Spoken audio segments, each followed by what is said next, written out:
Scotland does have a litter problem, yes. I think if you look at the kind of stats that you see from national environmental charities like Keep Scotland Beautiful, they're saying that litter's worse than it's ever been in a decade, and that's looking mostly at kind of urban environments. But when you come to a real natural environment like a national park, any form of litter really is quite jarring. You see it in the landscape much more than you might on the street, and it kind of hits home a little bit more because it's in such a beautiful area and it feels so out of place. We know that local authorities across Scotland spend about £53 million a year cleaning up after litter and fly tippers, and that's a significant amount of public money that we're wasting on that behaviour. So we're really keen to see people take prevention seriously and not create litter in the first place. It's our main kind of message. The littering that takes place amounts to about 250 million items being littered across Scotland every year, and to kind of give that some local relevance, that's about 50 kelpies worth of litter, or 15,000 tonnes of materials as well. So those are resources that could be much better used, supporting other public services and priority services for people as well.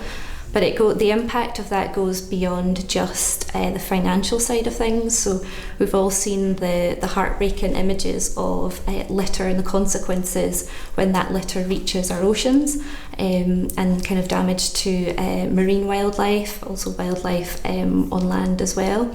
80% of marine litter actually occurs on land.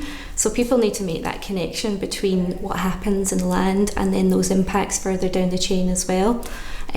Alongside the kind of financial and the sort of environmental damage, we also know that littering can contribute to other forms of crime in the area. So we see that litter attracts other littering behaviours. So when an area is already littered, it almost encourages more littering to take place, and the sort of broken window effect. So there are big problems, and we're working across Scotland to make sure that we prevent litter as much in the first place. Friday night, Saturday night, you go to city centre and birds are not sleeping at night anymore because they're sitting there, they're waiting. They know that there's going to be a box of unfinished chips, there's going to be a box of pizza scraps. There's lots of studies done on patterns of birds in urban areas whereby they go to sleep, if at all, they go to sleep much later, and their body mass starts increasing with generation because they just spend so much more time feeding because they can. They don't need to go hunting, they don't need to work hard for food anymore, especially these areas. So they happily moved in from coastal areas to the urban locations because it's just very convenient. I mean, I spend a lot of time just going around with a litter picker, picking up largely fast food packaging, empty bottles of juice, but empty cans, and it's all avoidable litter. It's all avoidable litter. National parks are really important for Scotland because primarily we're here to conserve the natural environment, to protect the beautiful spaces that people come to enjoy. So litter is a huge part of that. We can't have non-natural materials leaching out into the environment and damaging it and damaging the wildlife. But litter is a huge part of people's perception of their visit when they get here.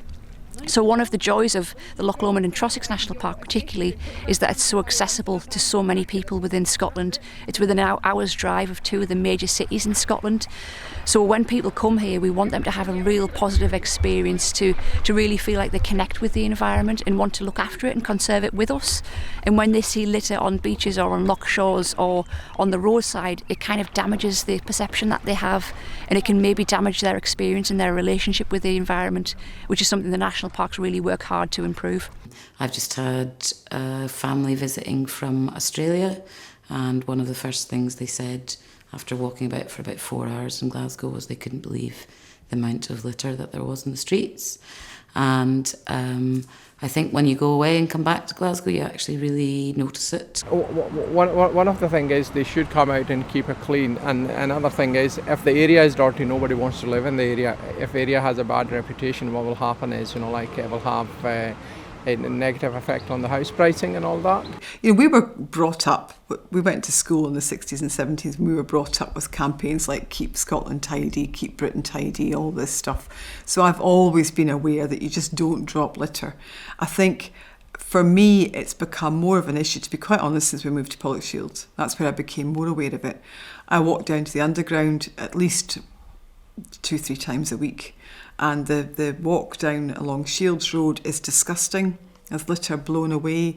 And I just became more and more anxious. And I can't remember how I found out about the app, but I started putting stuff on the app. I started putting stuff on Facebook.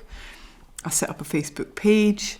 And just thought, really, we just need to start doing something about that, because it just became, to me, more obvious. Actually, we've got a beautiful city, but it's really ruined. Apart from it being a health hazard, it really doesn't make anywhere look very attractive.